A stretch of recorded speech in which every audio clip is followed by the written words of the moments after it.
Bună, dragi Capricorni vărsători! Bine ați venit pe canalul meu. Haideți să vedem care sunt elementele pe care le primiți din sferele superioare prin portalul Visul. Să începem. Atenție la urechi.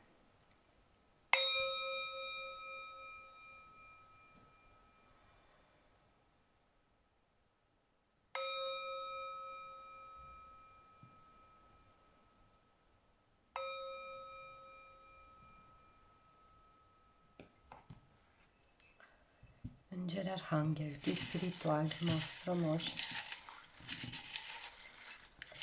Arătați-ne 3 elemente pentru Capricorni care le primesc prin portalul Visul. Ajutați-ne să le înțelegem simbolul, ceea ce simbolizează, ceea ce înseamnă, unde se află sufletul lor acum.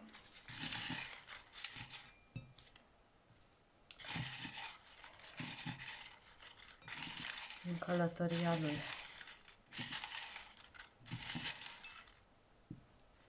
Ok. Să vedem primul element. Aragaz. Te-ați visat un aragaz, nu știți ce înseamnă, deoarece ne gândim, nu ne-am cumpărat un aragaz, nu mi s-a stricat, nu l-am înlocuit, da? Deci am visat un aragaz. Practic, aragazul simbolizează pe ceea ce vă gătiți voi hrana spirituală. Avem gazul, care este foc, simbolizează relațiile. Deci, pe relațiile pe care vă gătiți hrana spirituală pentru sufletul vostru. Masă, ceea ce puneți pe masă, o masă goală, o hrană spirituală slabă, o masă plină cu bucate, o hrană spirituală bogată pentru sufletul vostru. Și bancă. Banca aici se referă la ceea ce datorii aveți, ce depuneți la bancă, ce scoateți de la bancă. Banii sunt energie, da? Energie universală care ne ajută sufletul în călătoria lui. Și practic, dacă visați că vă plătiți datoriile la bancă, înseamnă că mai aveți niște restanțe karmice, iar dacă scoateți bani de la bancă, beneficiați de această energie universală care vă ajută, vă dă putere, energie ca să meargă mai departe sufletul vostru în călătoria lui. Bun, să vedem. Avem aici pachetul de cărți, micul nostru univers, omul, din care vom extrage câteva mesaje pentru aceste elemente.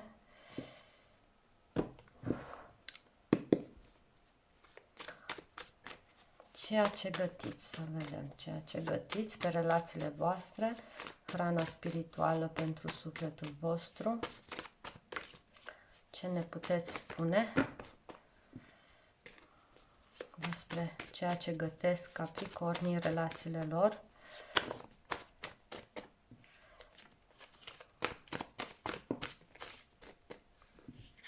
Ok.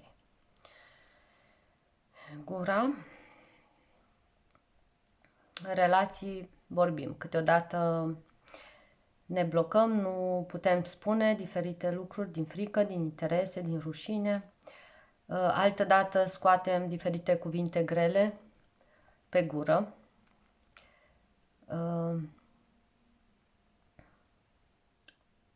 Cuvinte grele spuse des și ușor, care practic creează o hrană spirituală. Vezica urinară, este nevoie să eliminați vechile tipare, obiceiuri de a face lucrurile, de a găti, de a vă găti hrană pentru sufletul vostru, da? Trebuie să o faceți din energia binelui, da? Hrana spirituală pentru suflet, cea mai bună este aceasta, da? sentimente și gânduri de bine. Da? Ele practic, cu ele creăm hrană spirituală pentru sufletul nostru, hrană bună, nu hrană toxică, hrană care ne influențează sufletul și îl hrănește, practic, din diferite probleme, certuri, bârfe, eu știu tot felul de în relațiile noastre, da? Alții așa se hrănesc prin aceste probleme, bârfe sau creând conflicte în relațiile lor și își creează hrana spirituală pentru sufletul lor. Este nevoie să eliminați vechile tipare, dacă ați spus cuvinte grele, da? Și să vă creați o hrană dintr-o energie de înaltă vibrație, dintr-o energie a binelui. Ok, masă. Astfel veți pune adevărul, da? Din adevăr, cunoaștere, lumină, iubire, din energiile cure, purate. Asta veți pune pe masă. Cu asta se va hrăni sufletul vostru și astfel veți reuși să faceți micile reglaje în relațiile voastre, micile detalii în acțiunile voastre, degetele mâinilor. Cu ele facem, acționăm și facem micile reglaje în legătură cu relațiile noastre. Fața, astfel veți reuși să vă curățați amprenta sufletului. Fața, practic, este amprenta sufletului nostru, de toate acele mizerii, impurități care se pun pe suflet, dintr-o hrană spirituală de joasă vibrație, da? Splina și pancreasul. Astfel veți reuși să vă hrăniți cu iubire, cu bucurie, să gustați din dulceața vieții. Se va debloca și această energie, practic, ea se blochează atunci când suntem prea obsedați de păstrarea aparențelor, a principiilor, a moralității, a ceea ce zice lumea, da? Și veți crea hrană din iubire, dintr-o energie înaltă care va străbate toate realitățile și acolo de unde primim informațiile prin vise, da, se va propaga din toate dimensiunile până în realitatea 10, aici pământul. Și astfel veți reuși să vă curățați corpul emoțional. Da? Sufletul vostru va fi curățat de toate acele frici, temeri, impurități emoționale. Beți multă apă curată, emoții curate, care ajută să vă eliminați toate acele impurități emoționale de pe suflet. Da? Bun. Și banca, energia.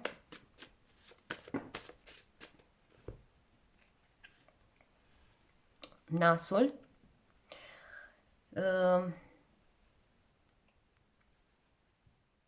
Această blocare a energiei nasului, practic, dezvoltă acele ranchiuni, acele amărăciuni, da? Sunt supărată, am o amărăciune în suflet sau doresc să mă răzbun. Atunci avem probleme cu nasul. În realitatea fizică se manifestă prin aceste probleme cu nasul. Practic, ele ajung să ne creeze ca o datorie, o karmă. Aceste energii de ranchiună, de amărăciune, nu fac altceva decât să ne facă să plătim, da? Să plătim pe viitor, să plătim niște datorii, pentru că nu am reușit să facem procesul, nu am reușit să deblocăm energiile, să eliminăm vechile tipare. Plătim cu diferite blocaje, deoarece se dezvoltă și furia, culpabilitatea, da, vinovăția, toate intoxicațiile din relațiile noastre și din cu ce ne hrănim noi sufletul.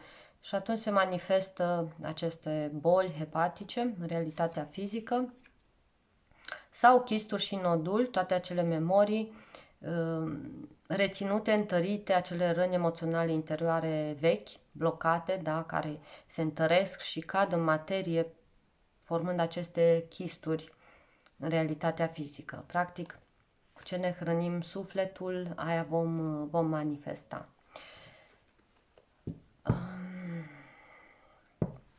La bază stă brațul, acțiunile voastre. Lăsați un pic din orgoliu. Există un orgoliu aici pe care vă împiedică să faceți, să acționați în conformitate cu nevoile sufletului vostru. Da? Deci la bază stă eliminarea acestei energii blocate. Poate aveți probleme cu brațul în realitatea fizică. Sunt aceste blocaje în acțiunile voastre din orgoliu, care contravin nevoilor sufletului vostru, da? Cu ceea ce are nevoie sufletul să se hrănească. Bun. Haideți să vedem și din geometria sacră un mesaj simbolic, da? Primim simbolic și prin vise, din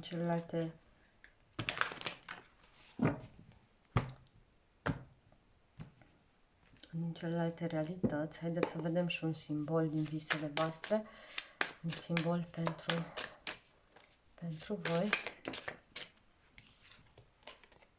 Ok, luna și vulcanul. Avem luna și vulcanul. Luna pe ceea ce se bazează creativitatea, ceea ce creați. Da? Este dimensiunea nouă, astralul. Practic, acolo se creează gândurile, emoțiile noastre, fricile, anxietățile, în dimensiunea nouă, da? Că le creăm. Ceea ce creăm este ceea ce ne hrănim. Până la urmă, 35. Așteptați-vă la schimbare, da? Schimbare. Universul impune o schimbare, eliminarea vechilor tipare, da? Să gătim altă hrană spirituală pentru sufletul nostru. Vulcanul, acea erupție. Desenate pe această carte, semințele geometriei ale luminii reflectă peste ape liniștite lumina lunii pline. Peste ape liniștite, apele, emoțiile, da? Peste emoții se reflectă luna, ceea ce creați în astral. Deci în emoțiile voastre se reflectă ceea ce creați în astral. Iar emoțiile duc la acțiunile voastre. Un triunghi de foc accentuează forma piramidală a conului vulcanic și vorbește despre potențialul energetic ce stă adormit înăuntrul acestuia. Această scenă liniștită reprezintă potențialul întotdeauna prezent al erupțiilor neașteptate și vă sugerează să adoptați o poziție de pregătire calmă pentru orice surprize v-ar putea oferi viața. Exact atunci când credeți că dețineți controlul asupra circumstanțelor, universul se poate să vă dea o lecție despre schimbare. Da? Schimbarea, eliminarea vechilor tipare, practic cum plătim? Plătim karma în bancă. Da? Ceea ce creăm, cu ceea ce ne hrănim, tot timpul vine karma și plătim. Iar în vise apare faptul că suntem la o bancă, că avem de plătit o datorie, da? Că trebuie să dăm bani. Banii sunt energie. Priviți aceste surprize și încercări ca pe niște daruri. Aveți libertatea de a alege modul în care gestionați evenimentele neașteptate. Da? De fapt, universul intervine ca să echilibreze energiile, să ne echilibreze pe noi, să reușim să ne plătim datoriile karmice și să ne creăm altă hrană, o energie de înaltă vibrație pentru sufletul nostru. Aveți libertatea de a alege modul în care gestionați evenimentele neașteptate. Cultivați o atitudine a flexibilității sau un simț al aventurii, astfel încât să puteți observa orice vă oferă viața. Mai curând, ca prilej pentru creștere, decât ca pe o problemă ce trebuie rezolvată. Una dintre cele mai mari bucurii ale vieții va deveni observarea întâmplărilor neașteptate care apar în viața de zi cu zi, ca momente ale călătoriei voastre eroice personale. Bucurați-vă de momentele liniștite dintre schimbări. Respirați adânc, stocați resursele centrului vostru calm și plin de pace și fiți pregătiți pentru orice. Da? Da, în realitatea fizică putem avea de-a face și cu banca, da? Sau putem să ne trezim că avem o datorie, trebuie să o plătim. Sau pur și simplu să mergem la bancă, să ne plătim facturile, da? Și cum plătim... Dar în vise, în celelalte realități, practic simbolizează energia universală, energie pe care o avem și ce datorii karmice mai avem, ce dăm și ce primim, da? Bun, ce frumos! Mulțumim îngerilor pentru acest mesaj din sferele superioare primit prin vise. Poate vă mai amintiți elemente din visele voastre, poate nu. Eu sper să vă fie de folos. Dacă vă plac postările mele, like, share și abonare, pentru ca și alte persoane să le audă. Iar dacă doriți să aflați mai multe despre micul nostru univers sau mult despre gestionarea elementelor, dobândirea sănătății, da, deblocarea energiilor, mă găsiți pe Trandafirul Medical Tarot. Acolo vorbim mai mult despre micul nostru univers, omul. Deocamdată atât, vă pup, pa, pa!